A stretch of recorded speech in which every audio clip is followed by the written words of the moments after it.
Hi guys, my name is Megan and today we'll be talking about the Roman baths.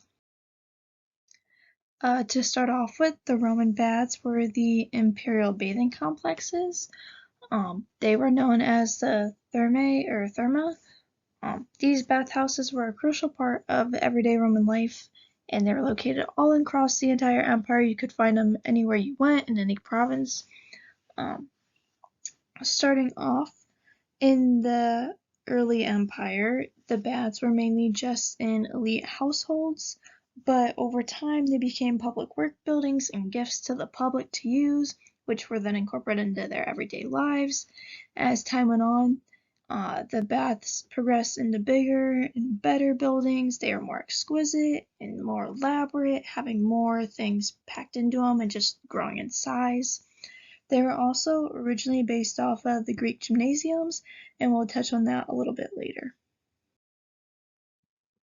Some popular features that these buildings had were hot and cold baths and hot rooms. Another common feature was that they had several services. Two of the most common were hair removal services such as waxing or plucking and getting massages. The aqueducts that provided water for the cities were incorporated into the bathhouses, sometimes rerouted to provide water, because there are many different pools and functions and facilities that needed it. There was also a high requirement for wood or fuel due to needing fire to heat up these waters or for the hot rooms. In all of the bathhouses were decor, just like the rest of Rome. It was highly decorated, it was elaborate and exquisite.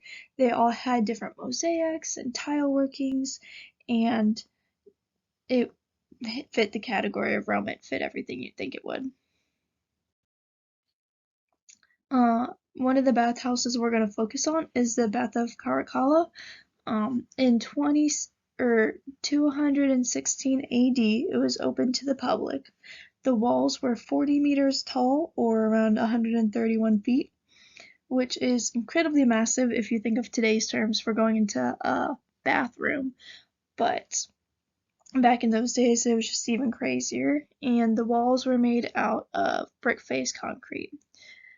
Uh, the Baths of Caracalla were one of the bigger bathhouses, but it followed the theme throughout the empire of the imperial baths, and I listed some of its main features. On the bottom right hand corner, there is a map and a layout of what it kind of looked like with a scale for reference to how massive it actually was.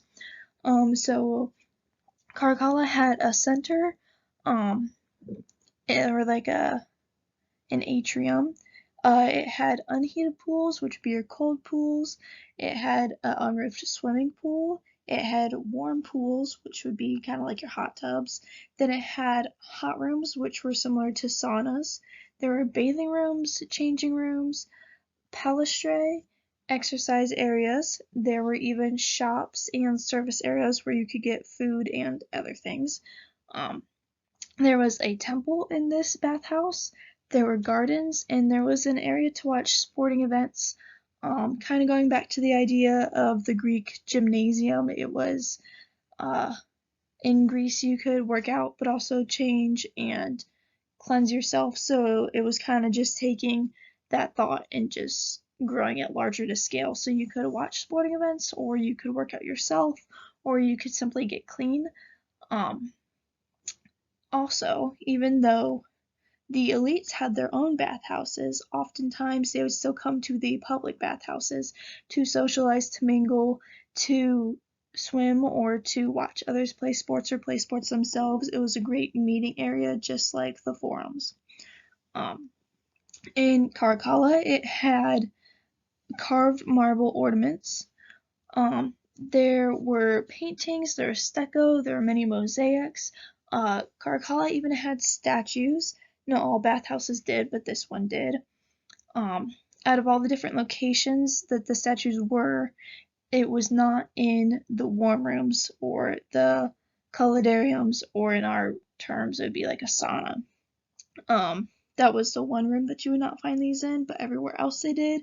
Some of them even had water features depending on where they're at, and often these statues depicted stories of the gods or the heroes and kind of how they came to be. Uh, Finally, I compared New York Penn Station to Caracalla, which was actually New York Penn Station was based off of Caracalla. And on the left, there's pictures of Penn Station. On the right is Caracalla. You can see the ceilings, how they're similar, the vaults, the artwork. There's so many identical factors and features. It's once you learn about it, you can't unsee it. So I thought that was pretty cool because that's something that's relative to today and pulling it from the past. So that's all. These are my sources. Thanks for listening.